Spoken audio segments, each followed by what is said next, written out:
Funding for New Mexico in Focus is provided by viewers like you. This week on New Mexico in Focus, balancing budget ideas. New Mexico lawmakers consider how to spend the state's largest ever pile of cash as this year's legislative session passes the midpoint.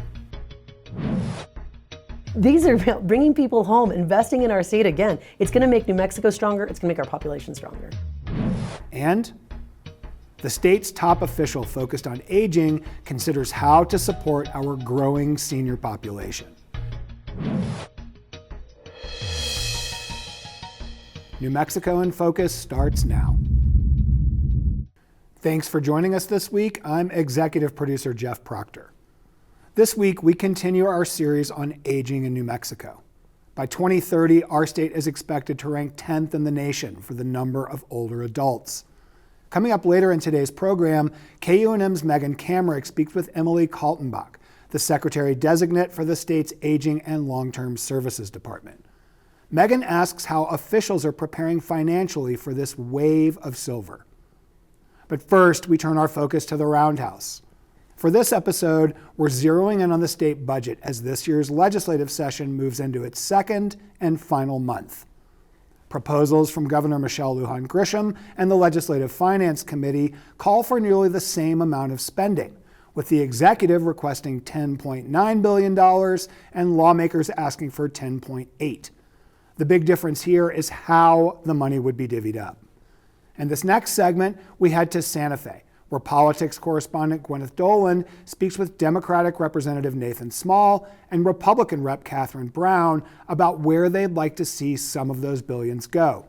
As members of the House's Appropriations and Finance Committee, where Small sits as the vice chair, both lawmakers talk about one of the big ticket items this session: major increases in help for housing. After that, you'll hear from Representative Linda Serrato, a Santa Fe Democrat, about competing proposals to create trust funds for New Mexico kids as soon as they're born. For more, here's Gwyneth. Thank you so much for talking to us about the budget. One of the things that you are trying to do with this budget is address housing and homelessness. That's right. Tell me what you're working on. So what we're working on is building on the last few years of a lot of new state investment. This year we want it to really pay off. And that's actually, we had a special housing meeting, a session that went into almost 9 p.m. in the evening. Folks from all over the state with a focus on Bernalillo County and the city of Albuquerque. We know it's our largest community, the largest number of unhoused people, including from places all across New Mexico who end up in Albuquerque. So this year we wanted to, as a committee, I think as a body, really say, with our really strong resources, what can we do to challenge local communities to come together, present a bold plan, a plan that we can work to really help fund and build on their collaboration. And that's what we're looking at in our budget. So you've got two kind of similar but different ideas here, and one is homelessness, and the other is kind of affordable housing for other folks. So let me ask you this, in what ways are you trying to help solve the homelessness problem we're seeing? So specifically there is $40 million that for transitional housing and to basically help unhoused New Mexicans in Bernalillo County and Albuquerque find housing. This is working with the city of Albuquerque and Bernalillo County on ongoing projects that they need some additional funding to add more capacity. And so sort of a big part of that is focused on specifically for those unhoused individuals. But Albuquerque is the most visible element of homelessness in this state, but we're seeing it in small communities outside of Albuquerque, all over the state. How are you going to deal with that? So by also having funding that's available for other parts of the state, both through the Mortgage Finance Authority, also in the budget that will go directly to local communities through the DFA here at the state level. So sort of all avenues.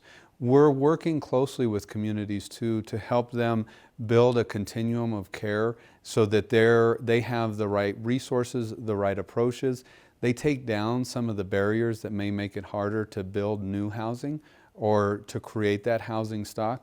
Because one of the reasons that we see an increase in unhoused New Mexicans is sort of a lessening of sort of low and middle income rents, right? If somebody was just right at the edge, spending a lot of their monthly budget on rent, and then that rent goes up quite a bit because there's not enough housing, there's pressure sort of from other folks looking to get into that housing,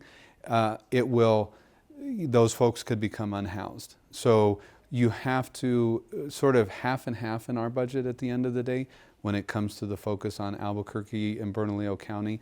Half focus specifically on transitional housing and getting folks who are currently unhoused, getting them into housing.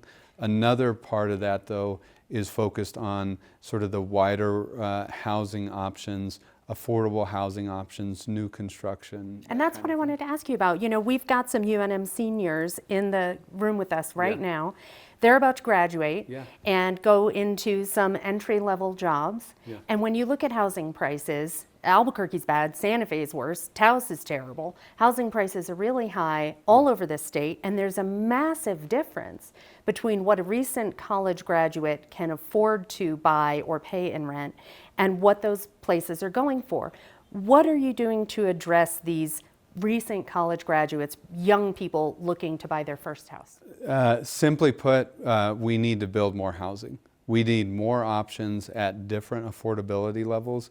That is the biggest constraint that exists in New Mexico right now.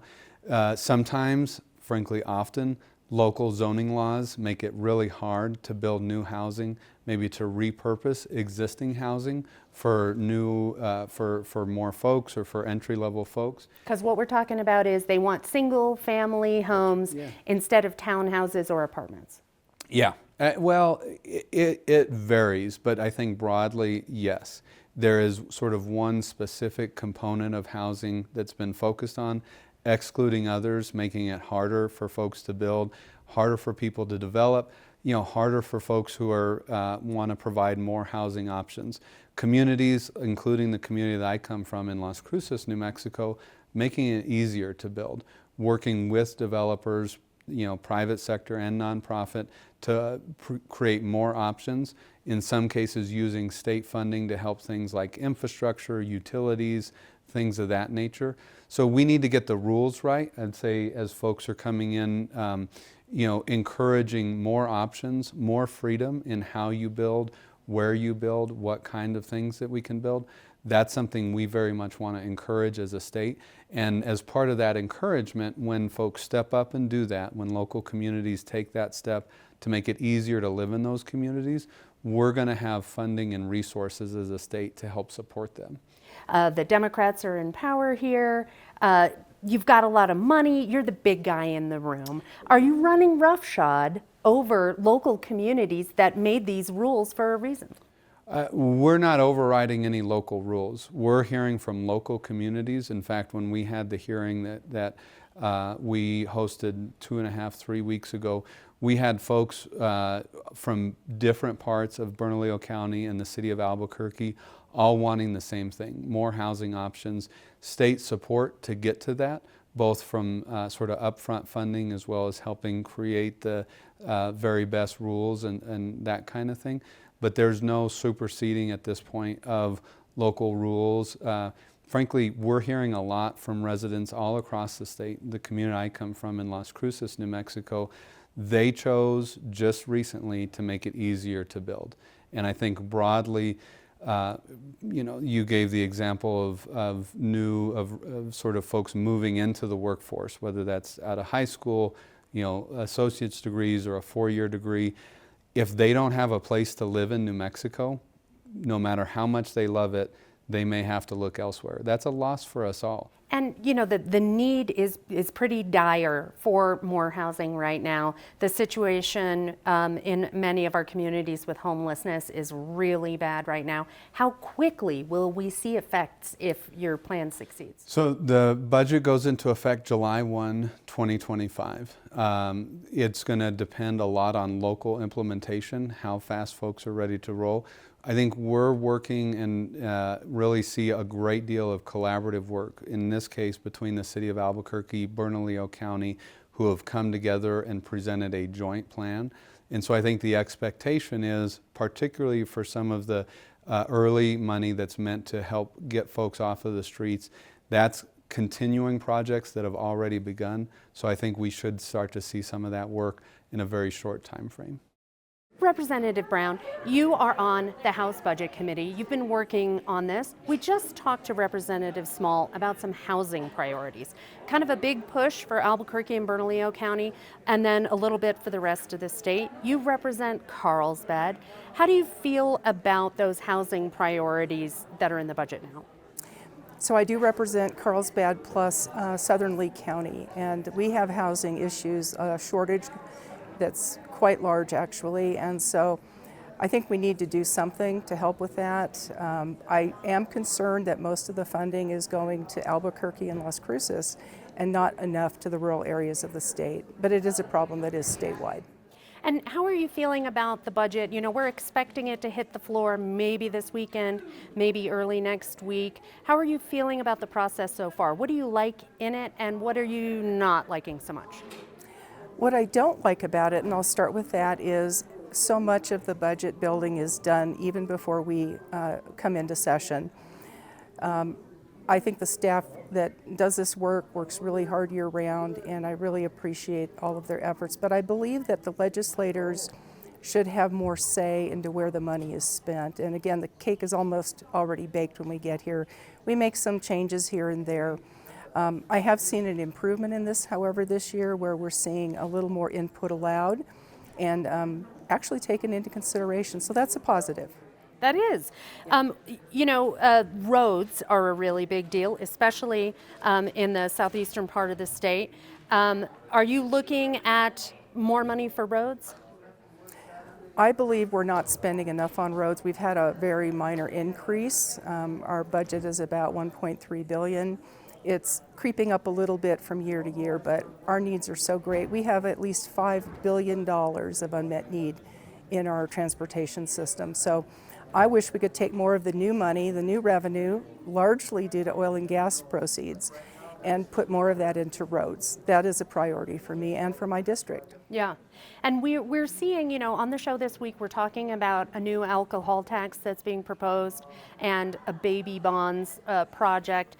We've been talking to Democrats so far about this being a moment for them to invest in long-term change, to invest in the future.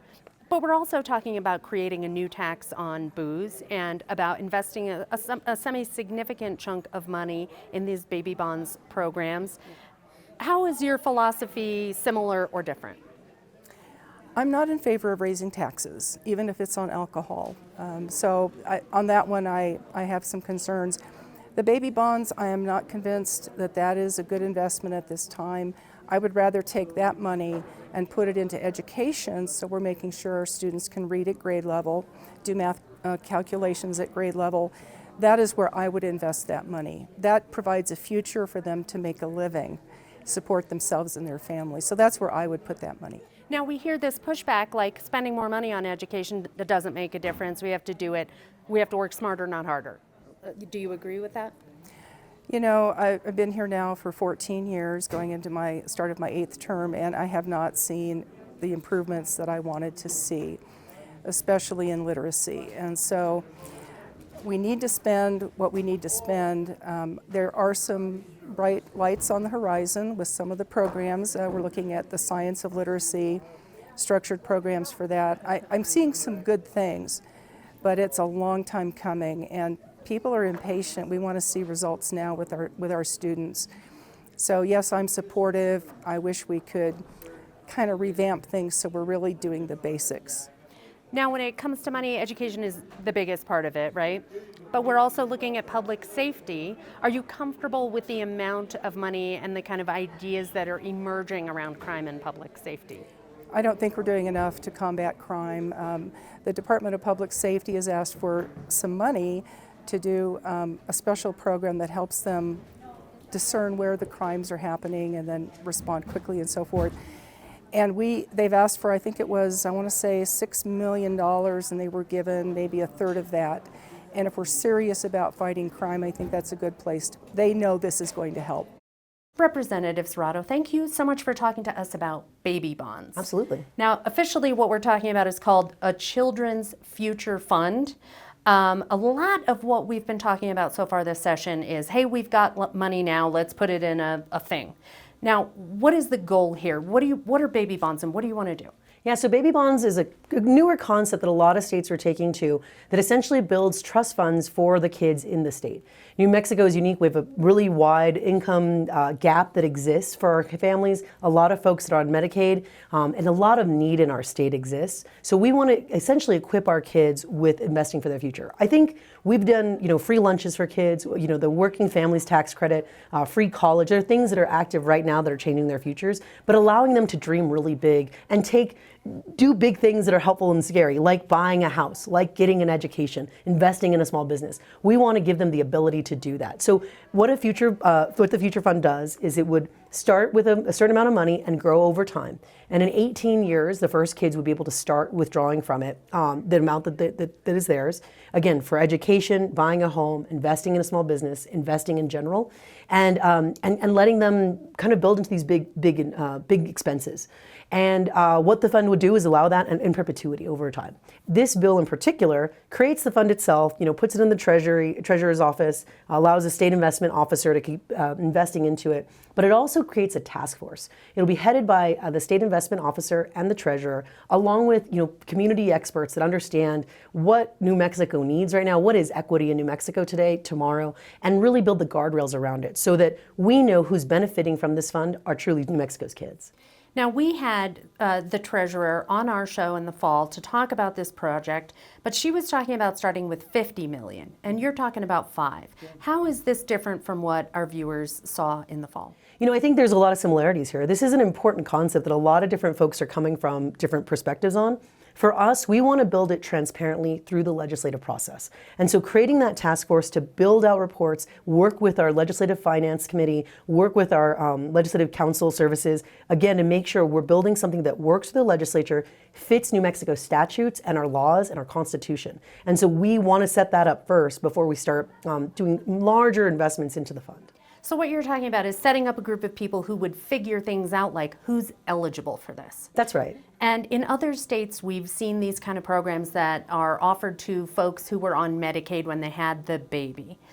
Is that one of the things that you're considering? I think that's one of the populations that should be served by this. But in New Mexico, middle class is a very broad term. And so living paycheck to paycheck remains middle class. You can own a home, but still be dependent on that month's paycheck. You're not putting aside a $529 for your kid. You don't have the money for retirement. And so again, giving these kids hope. And I'll give you an example. When I went to college, I would walk with folks on campus, and there would be buildings named after their family members. And that's an incredible benefit. When I left college, I had mounds of debt. Now, I still said, hey, this is a worthwhile experiment to be, this much in debt when I get out. But that scares a lot of poor kids away for a lot of reasons. We want to make sure that middle class and folks on Medicaid across the board can really dream big and invest in themselves in the future. Now, 529 programs, a lot of people do try to set those up for their kids, but they're really specifically targeted to education. And this task force you're talking about would decide exactly how the baby bond money could be spent. Education is one of those things. What are some of the other things? Absolutely. So buying a home in New Mexico, again, a lot of folks nowadays need to rely on family members to help them get that down payment. It could be for down payment assistance. It could be for investing in a small business that you're building in New Mexico or beyond. But I believe we want it to be in New Mexico. Investments in general to help that grow. They also potentially can hold on to it for longer, so they can use it for their retirement when they get older. There's a pilot program going on, I believe in Albuquerque, where some of it is held aside so they can continue to use it for retirement. But we're not like, hey, congratulations, you're 18, here's 20 grand, go have a party. Absolutely not. And this is a big thing that we want the task force to also look at. What came up in committee and what we've already discussed is this idea of having financial literacy programs as well. One thing me and the treasurer worked on last summer was investing in a symposium on baby bonds, on the Future Fund, but also investing in financial literacy. We do see these ideas as tied, but again, I want to trust the task force to look at Financial literacy access, in Clovis is different than what it is in Santa Fe. So what does that mean? What does that look like that these kids can actually access those funds? And how do they withdraw it? Is it like a Roth IRA where, at a certain point you get this money, or does it always stay with the state until you're ready to withdraw? And we made it flexible. So, again, depending on how the market moves, that we're able to move with it. Now I'm imagining in my head someone at home watching this saying, what? We're going to give these people thousands of dollars, only some people, only under some circumstances. But I work really hard. I make more money than that. Where's my $6,000? Does this amount to a redistribution of wealth to only certain people? See, I would argue that we actually have one of the broader perspectives on this, on the Future Funds bill itself. In other states, they limit it only, as you mentioned, to Medicaid recipients at the time of their birth. We keep it pretty broad because we want to make sure that it is accessible to as many people as possible. And it really is for the kids that are born after 2025, as stipulated in the bill. This is really important to us, that as many kids have that hope for their future as possible. It doesn't benefit me. It wouldn't benefit my kids because they're already born. But I want to make sure that the future of New Mexico keeps building, keeps dreaming big. And I don't say dreaming, investing big in our state. That we have the workforce that is bringing jobs to our state. There is a lot of uncertainty and a lot of fear around that. About a quarter, a little less of a quarter of our budget is federally funded, and so we're keeping an eye on it. But I want to reassure that we are going to be providing care to our most vulnerable. Those are the individuals we serve. Our interview with Secretary-designate Emily Kaltenbach will air in less than 10 minutes. And we'll head back inside the Roundhouse later on in today's show. U.S. Attorney Alexander Ubaez resigned this week after President Donald Trump yanked his government computer access and cell phone with no explanation. Appointed by former President Joe Biden, Ubaez led the District of New Mexico for the last 2.5 years and launched a sprawling investigation into corruption within the Albuquerque Police Department's DWI unit. Trump's decision to show Ubaez and numerous other Justice Department officials the door was entirely expected. Dating back to Ronald Reagan's first term, most presidents replaced the top federal cops around the country with their own people. Last month, I sat down with Ubaez as he awaited his final days in office. You're a different cat. I've known a lot of federal prosecutors and a number of U.S. attorneys in this district. I've never heard folks in those positions talk the way you do. So for a guy like you, assuming that you are about to get canned or asked to resign, what are you going to do next? I'm going to serve the people of New Mexico. It's what I've always done. It's what's driven me to where I am today. And it really has never been a drive for a position or a title. It has always been a drive to do the things that make sense to make this place better and safer for all New Mexicans. And so when I signed up to become prosecutor, when I joined the U.S. Attorney's Office, it was never in my plans, it was never on my bingo card to become the United States Attorney. This was never my goal. And now, frankly, like looking at the end of my career here, there's some regret because becoming an AUSA was my dream job. Right? Becoming a federal prosecutor was the thing I wanted to do with my law license. And so that continues to drive me. My specialties obviously lie in public safety, in the justice system, with a huge, piece of my career dedicated to serving children. But all that being said, I can honestly tell you I don't know where I will be in a few weeks. But I know that I'm really bad at doing things I don't care about, and a lot better at doing things that I do. And so I will continue to serve the people of New Mexico, and I'll find a way to do that. Okay, so my last question is going to date me, and people are totally going to judge me for this, but I don't care. I am a fan of the Aaron Sorkin show, The West Wing, which sort of romanticized and popularized the notion of an outgoing president sitting down with pen and paper and scratching out a letter to the successor, the next president coming in, putting it in an envelope and stuffing it in a drawer of the Resolute desk in the Oval Office. If you were going to do that for whoever takes your job after you, what would the letter say? That's a great question. And I think I will write a letter. I've been thinking a lot about it. I've been thinking a lot about the lessons I've learned and the framework that will help an incoming United States attorney. the most important frame for this job that I've had is that it is not me, right? I am a temporary custodian of a role that belongs to the people. And so my job isn't to talk about me. My job isn't to make myself look good in public or to polish a resume or to have achievements that I can rattle off. My job is to steward this office and its mission. And so in that frame, always think about how you can make this office better so that it serves the people better. In that, I've learned a couple lessons just about leadership, right? Because before I became the United States Attorney, I'd never led anything. No one's a leader until they are. And all of a sudden you have everyone's eyes on you and everyone's expecting you to make decisions. And so I think the most important thing is, as lawyers, as we were talking about lawyers, it's very easy for us to get caught in the case, the specifics and the legality as it's comfortable for us. But if you're going to lead the office, you need to dream big. You can't just think about the number of prosecutions or perfecting the arguments that we make in court. You have to dream as if we have the power to create a world that we deserve to live in. We have a safer world for the people here in New Mexico. And keeping that dream in mind, keeping the goals big, will always push you forward. And you will fail. We all fail. We all fall short.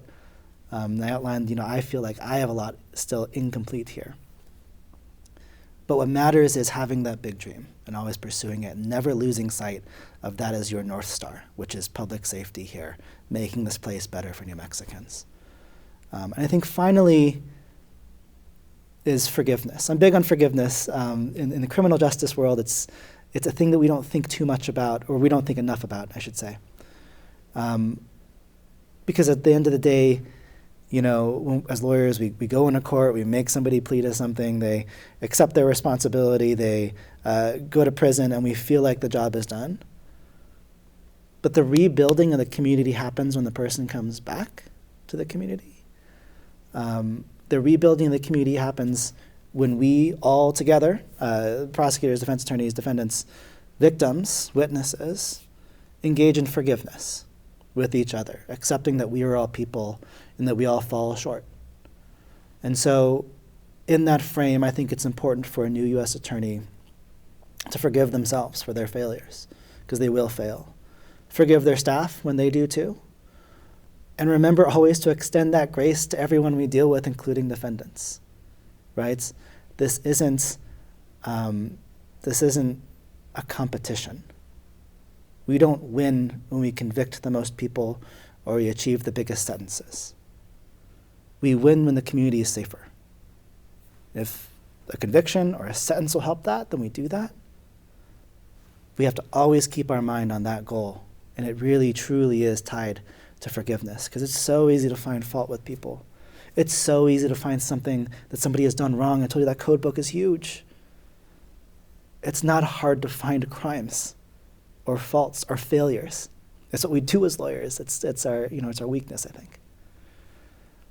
But our strength is in the ability to overcome the shortcomings that we see in others and in ourselves, and to forgive them. Baez told several news organizations that his departure shouldn't affect the ongoing corruption investigation. He told me the same thing last month, and you can watch our whole conversation on the New Mexico in Focus YouTube page. Holland Castron, who has served as Baez's number 2 in the office, has been named acting U.S. attorney. No word yet on who Trump will nominate for the post permanently. We know that detention centers in the criminal justice system is not set up to address behavioral health, but in tribal communities, those detention centers are also located out of state. So we're taking people outside of their community, outside of their culture, away from their family, away from what they know as protective factors and cultural factors, and cultural healing. We'll hear from Gwyneth on a plan to increase taxes on alcohol in a little over 15 minutes. As New Mexico's older adult population increases, so does the state's number of unhoused seniors. With that in mind, shelters are already failing to meet the demands for older adults who might have chronic health conditions or complex medical needs. In this next segment, KUNM's Megan Kamrick asks Secretary-designate Emily Kaltenbach of the New Mexico Department of Aging and Long-Term Services how she plans to address affordable housing, medical support, and a host of other challenges for all aging New Mexicans. Emily Kaltenbach, thank you for joining us on In Focus. Thank you, Megan. Thanks for the invitation to be here. You previously worked in this agency, then you went to the Drug Policy Alliance, and now you are back. How have those experiences influenced your vision for the department this time? Yeah, it really feels amazing to be back. It's been about 15 years since I was with the department, and I made the decision really to move away from state work to learn more about the public policy in the nonprofit sense and do some advocacy in that sense. And so I think I'm bringing back a lot of what I learned out and about during my drug policy days back to the agency. And one of those things is really about listening intently to the community and to the needs of the community and building policy that's very much rooted in what the community needs. And so I'm going to bring that perspective back in this new role. New Mexico, as I'm sure I don't have to tell you, is facing some serious challenges with our aging population. A series in the Santa Fe New Mexican outlined a lot of these, and it said we could be a poster child for the so-called silver tsunami. How will your department adapt to this in terms of your services and your budget? Well, we've been adapting for the last couple decades. Again, back to the time I was with the department. I think that was when we started to really recognize the growing number of older adults in our state. And at that point, I think we were 4th in the nation for the percent of those adults over 65. Now we're 13th, and we're going to be 10th in the next 5 years. So there has been an effort to build out the programs and supports that older adults need, but we need to ramp that up. 5 years from now, that's not very far away, and so we're really working on a budget that will support our older adults, primarily around staying in the home and in the community. So that's what our community members want. They want to stay home, live independently with dignity for as long as they can, and so our department's very focused on making sure that they can stay in their home and they have the caregivers to support them. I wanted to tell you about a situation last year. I was volunteering with St. Vincent de Paul. I was helping a woman who was evicted. She was basically living in someone's backyard for a while, and she was over 60, so she qualified for senior services in Albuquerque. But it seemed like the caseworkers were not really set up to help people who were precariously housed. But we know that the problem of senior homelessness is growing. So it felt a little bit like things were siloed, like seniors over here, homeless things over here. Just wondering how your department is addressing this. Yeah, that's something that's very near and dear to me, is making sure that all individuals have the housing they need, but particularly our older adults.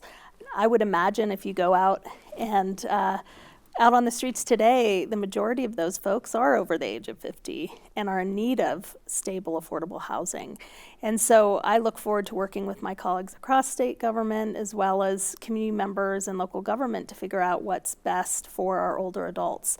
There shouldn't be a segmentation of, senior services and homeless services. I know that there are incredible community partners who are really looking and being very serious about identifying what older adults need.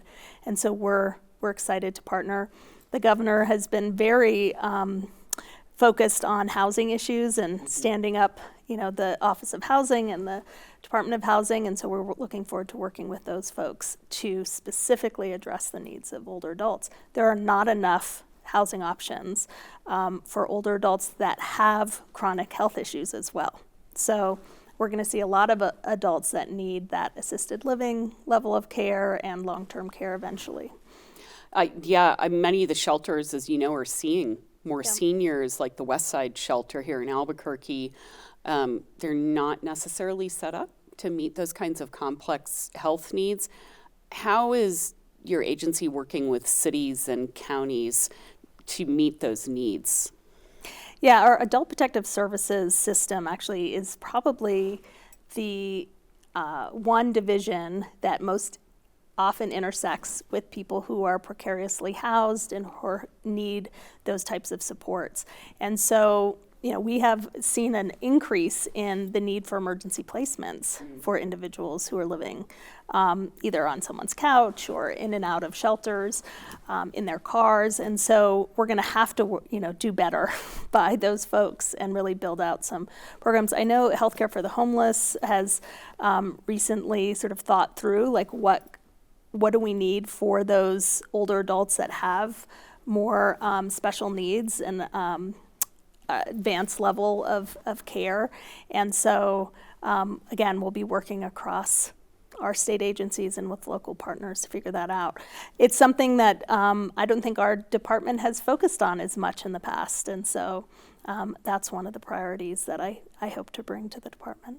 I don't know if this might be a factor in serving this population. Sometimes I found this woman I was trying to help, like, well, I'm not really homeless. Like, well, but you're not housed really, and so I just wonder if that's also a complicating factor in working with this population. Always. I think we use the term homelessness, but what does that mean? How do we define that? And I think I met a woman when I was volunteering. She's clearly living in her car, right? Yeah. So, right, and maybe that's her. We have to also look at what our adults' choices of where they live, but we want to be able to support them and wrap services around them. Some of these older adults may actually need a facility-based level of care, right? That is a higher level of care. And so we work to find placements often for folks who may not have the capacity to be making good decisions for themselves. And, how can we work with them and whatever family or what other supports they have to get them in the places that they need. And so our Adult Protective Services staff are amazing. They're not just going out there and responding to abuse, neglect, or exploitation cases. I didn't know that. That's interesting. Yeah, they're doing prevention as well, because we know that oftentimes vulnerable adults will end up then facing, unfortunately, abuse, neglect, and exploitation. So. We have a lot of older folks in rural areas in New Mexico, including your own parents, right? Yeah, I grew up in rural New Mexico. Yeah, and they still live out that 3-mile dirt road. Oh my gosh. Yeah, winters are interesting. But well, what are the extra challenges these folks face, and how can aging and long-term services work to address those? Yeah, well, I think we're going to see the growth of older adults. The impact is going to mostly be in our rural areas. A lot of those their family members have left. They're living alone. People leave for economic reasons. They move out. A lot of older adults don't have the support systems that they may have generations ago. And so we need to make sure, again, if their choice is to live in their home, in their community, which we want to support that. That's at the heart of our mission at our department, is really making sure people can live in their home and community for as long as possible.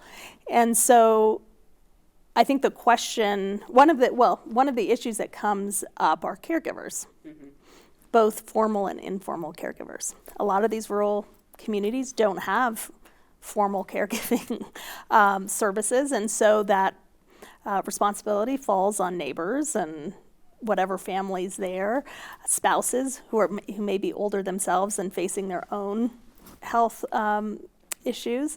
And so I'm very focused on those older adults. One of the ways, into your question about what our department can do, we have stood up a program called New Mexicare. And that's a governor's initiative that provides financial support and training and services to informal caregivers. So that spouse who is taking care of their loved one, but they may be financially insecure. They can be paid up to $1,400 a month for that caregiving. We need to support our informal caregivers. They're the backbone of our long-term care system.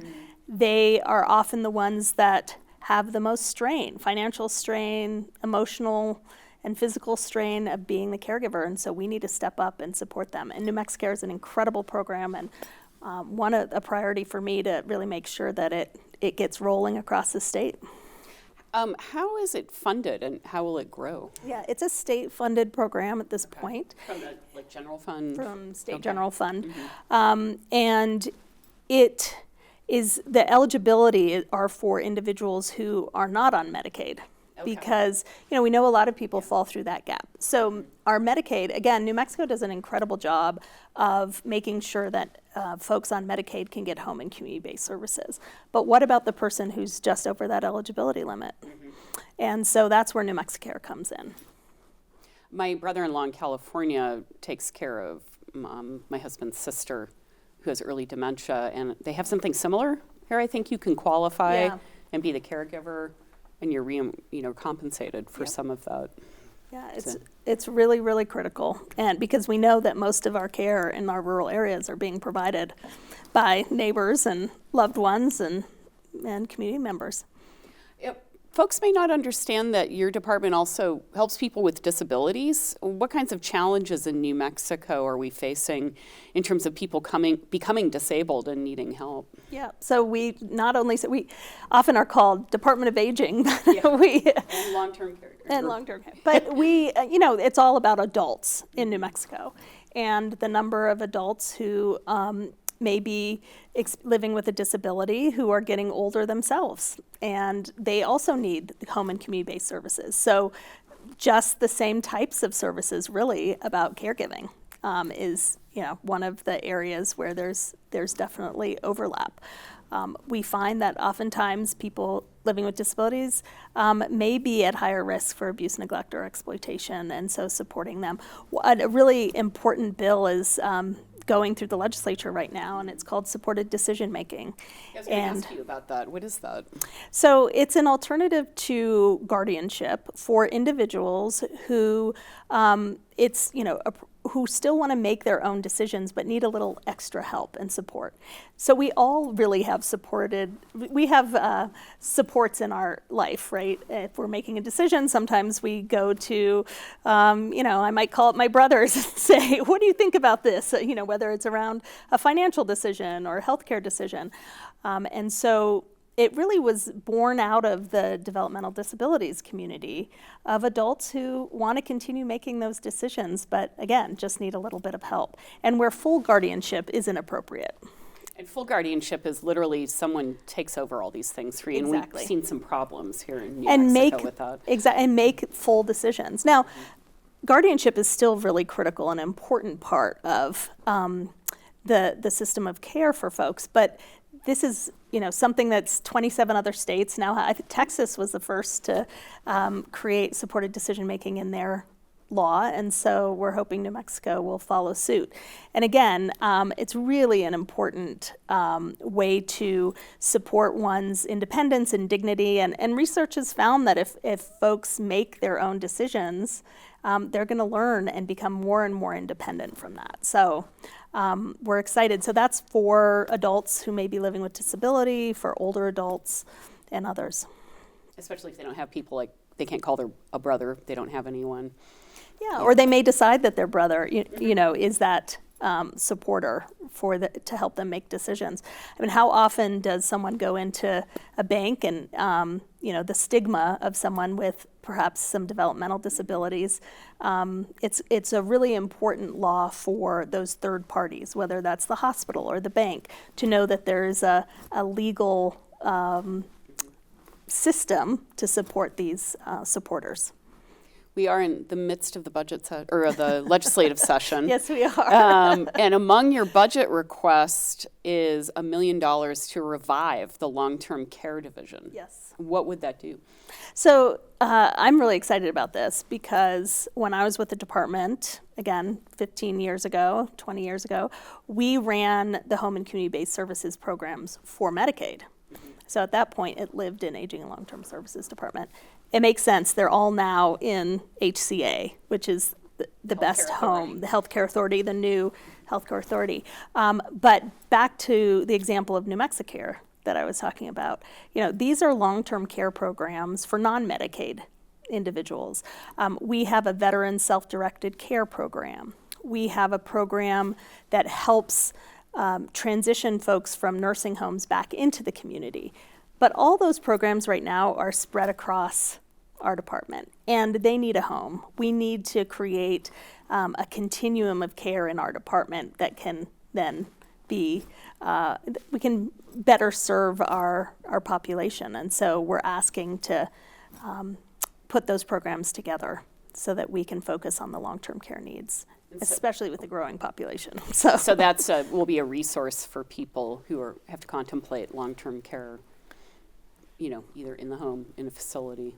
Exactly, and we can, caregiving support and training, we can bring that together so it's centralized, and it'll support our other divisions' work, but at this point, it's just fragmented across the department. We are facing a lot of uncertainty in federal funding right now, especially with Medicaid. We have over 700,000 people in New Mexico on Medicaid, and many of our programs rely on Medicaid reimbursement to operate. How's your agency preparing for what looks to be an uncertain future? Yeah, it's very uncertain, and I know there's a lot of fear, and a lot of the folks we serve get served with federal funding. Even though we don't run and operate those Medicaid programs, we are a door into those programs, and we have navigators and options counselors who are helping adults navigate this very complex system. And so, there is a lot of uncertainty and a lot of fear around that. About a little less of a quarter of our budget is federally funded, and so we're keeping an eye on it. But I want to reassure that we are going to be providing care to our most vulnerable regardless. And so we're going to figure that out. And, those important meals that happen at senior centers and those transportation, those rides to doctor's appointments. And we're going to continue to find a way to do that because those are the individuals we serve. And so it is an uncertain time. But I'm very committed to making sure, and I know the governor is, to making sure that we are taking care of New Mexicans. Well, Emily Kaltenbach, thank you for coming on and talking about this. Thank you, Megan. It's a really, really important issue to our state, and so I look forward to being part of the aging world and making sure New Mexico is a leader in aging. Thank you so much. Thank you. Thanks again to Emily Kaltenbach for stopping by to have that conversation with Megan. Let's return to the Capitol one more time. Politics correspondent Gwyneth Doland is back to dive into an idea that's been percolating in Santa Fe for a few years now. A tax hike on alcohol and some changes to how the extra revenue would be spread around. House Bill 417 got its first hearing this week when the Health and Human Services Committee voted 6-4 to move it along. Gwyneth caught up with Democratic Representative Cristina Patajón, one of the bill's sponsors, and Cindy Bolaños Saccaman, co-founder of the New Mexico Tribal Behavioral Health Providers Association, to talk about where the money would go and why. Representative Patajón, thank you so much for talking to us about your proposal to change the way we tax alcohol and to do some different things with it. Right now, according to your cheat sheet, that's very helpful, right now we tax alcohol at different rates, whether it's hard alcohol, beer, wine, and if it's local, it's a lower tax rate. And you're proposing to just freeze that the way it is, but you want to spend that tax money slightly differently. What do you want to do with it? I think the most important part about this bill is that we are amending the way that it's distributed. And so what that means is previously we used to use alcohol-related injuries from 2000 to 2002, and that was frozen as a number, so it wouldn't change or update. And then we used gross receipts tax. So counties that had a lot of tourism, for instance, got more of the fund, even if their alcohol-related deaths were lower. And so now what we've done is we're using population, and we are also using alcohol-related deaths. And so what that's going to do is that counties that suffer a lot from alcohol-related deaths, disease, they're going to get a lot more of the funding and be able to treat a lot more people in their counties. Now, the second part of this is that you want to impose a new alcohol tax. I heard you say earlier that New Mexico hasn't changed its alcohol tax rate in 30 years, but you want to put a 6% kind of sales tax that I would pay at the restaurant near my house, and you want to distribute that money in a new way. What's the philosophy behind the way you want to spend the $30 to $60 million a year that new tax would bring? So I'm the youngest woman in the New Mexico legislature in almost 90 years, so this tax is actually almost as old as I am. And so the philosophy here is really bringing our spending into the 21st century. And for me, that means that we are putting the money where it's most needed. This 6% tax, first a portion of it will be going to UNM to do research about how the tax will work in our state. We want to make sure that as we are investing, it's getting to the right places, to the right people. And then the part where we're sending it to IAD to distribute from a council, that is really another big value statement that we're making. And that's the Indian Affairs Department? Yes, the Indian Affairs Department. And so talk to me about that value statement. Right now, there's a big attack on all our institutions, really bringing some of our institutions backwards in terms of equity. And I'm talking about the Trump administration. And for our legislature to say, you know, we still care about making investments in our communities that are hurting the most, including our Native American community that suffers the most harms from alcohol disease. And we don't even have a Native focused treatment center in our state. Folks have to go out of state for that. So this is really what we're trying to say with this amount of dollars, is that we want to stand up. Our legislature is committed to helping those who are most in need in our state. So, I mean, there are a lot of ways that you could have spent the $30 to $60 million a year after the research phase. I imagine that there are other constituencies who are saying $30 to $60 million is a lot of money.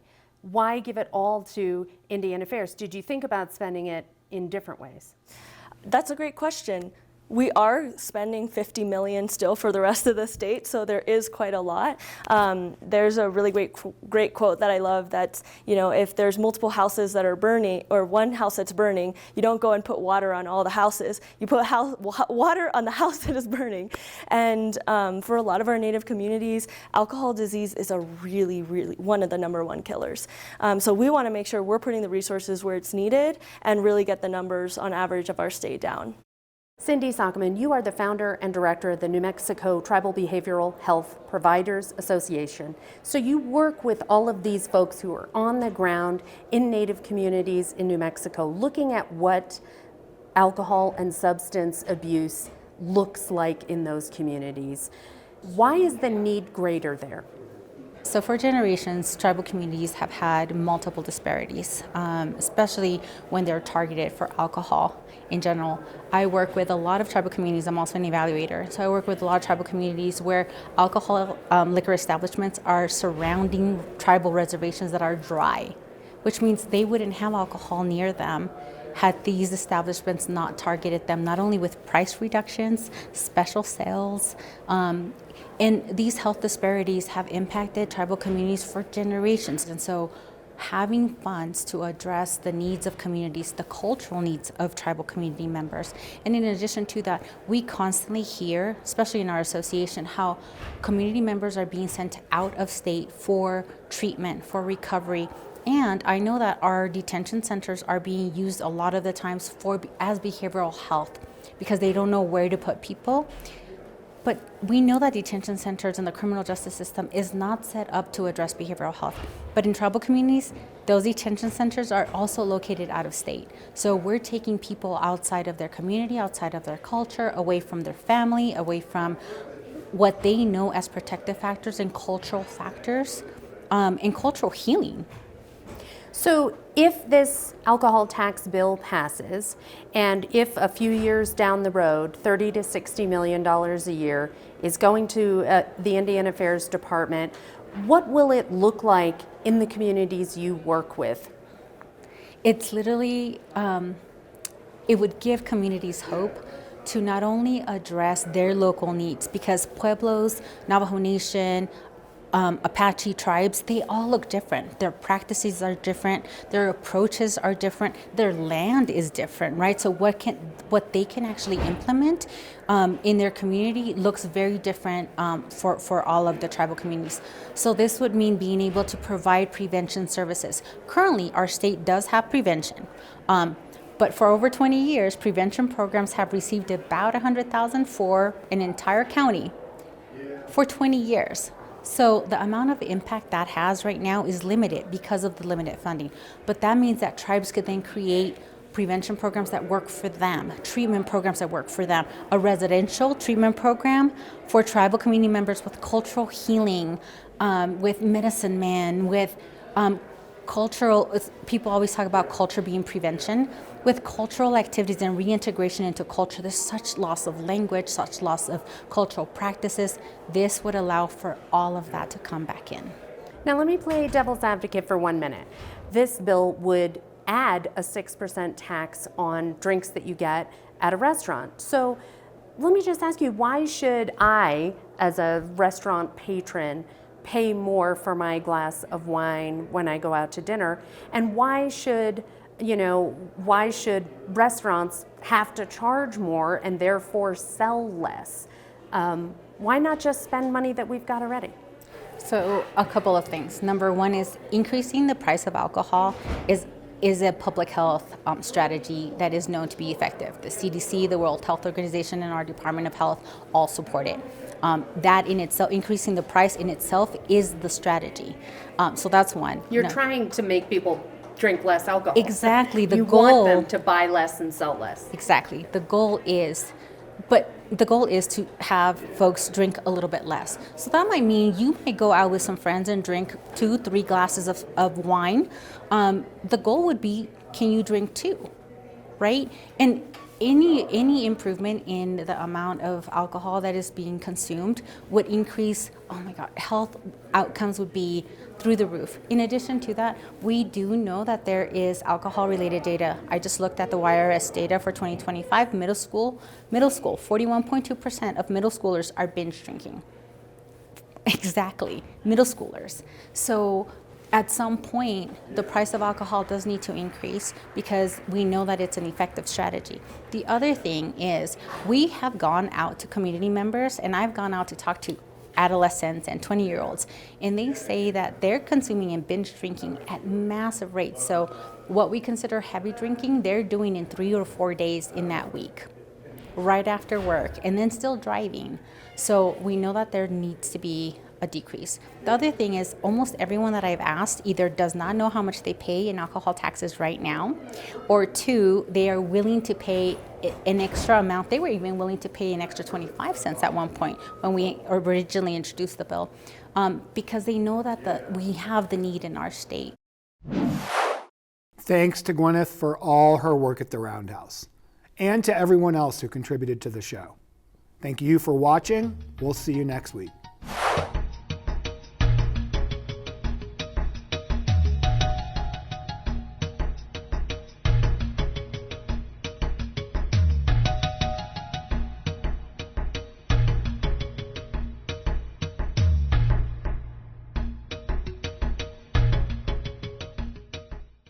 Funding for New Mexico in Focus is provided by viewers like you.